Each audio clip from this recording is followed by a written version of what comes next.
Today we are going to look at attention and concentration from a sensory perspective and how the sensory systems might influence attention and concentration.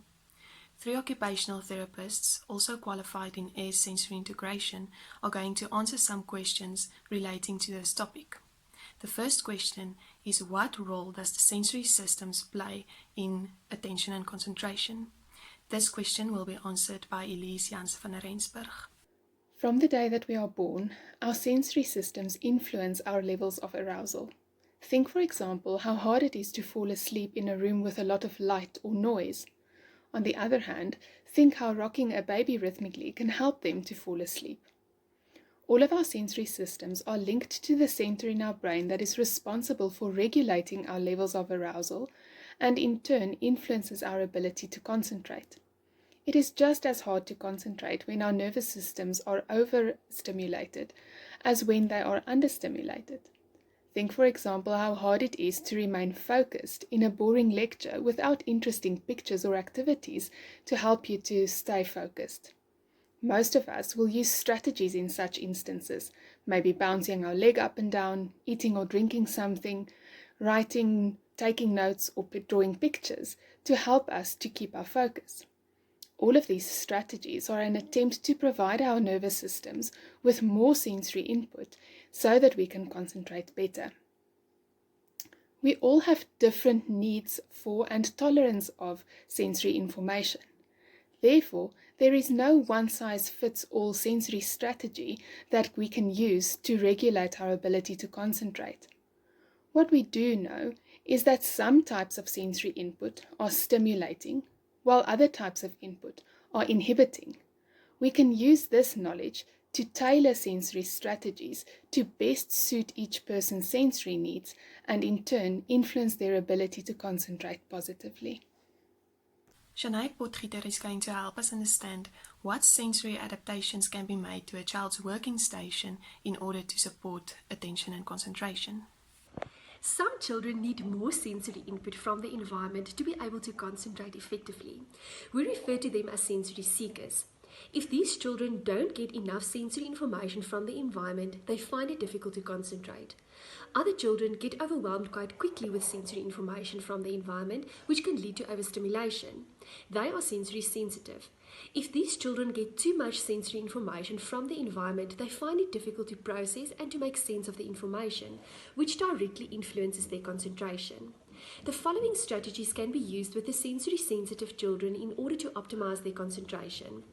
Position the child in a quiet room with minimal external stimulation.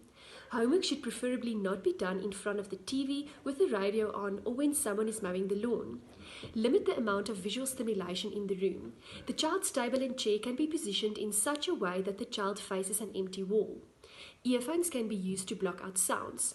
Weight-bearing items such as a heavy stuffed animal, beanbag or weighted blanket can be placed over the child's shoulders or legs to keep them regulated. The following strategies can be used with the sensory-seeking children in order to optimize their concentration. Position the child on a therapy ball. A TheraBand can be placed around the legs of the chair. This will allow the child to bounce his legs up and down. Play with clay or a balloon filled with flour. Eat crunchy snacks such as nuts. Do a quick chair push-up, give yourself a hug, or press down on your head. This is a quick and easy way to provide fast sensory breaks. A provision for longer movement breaks. This can be done before moving on to the next subject. The child can jump on a trampoline, swing, run around the house, ride bicycle, or the child can lie down in an old blanket and mom or dad can drag him around in the house.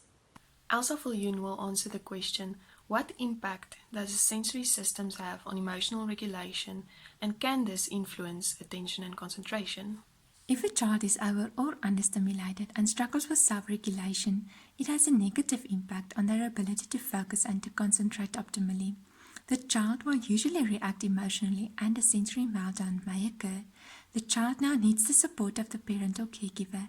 It is a good idea to create a safe place for the child at home where he or she can retreat during difficult times. The following strategies can be used. The parent or caregiver must take a deep breath and try to stay calm. Speak as little as possible with a kind, even tone. The child must move away from the current situation to their safe place and remain there until they are calm and feeling better. It may take a while, but it is necessary for the child to work through the emotions. Be with the child in the same room, but do not enter the boundaries of the safe place. If the child feels that the body has calmed down and is ready, re-enter the original situation that triggered the emotional reaction. Talk to the child and allow them to put their emotions into words.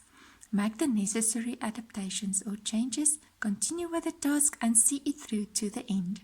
Give the child a big hug and tell them you're proud of them for calming down and completing the task.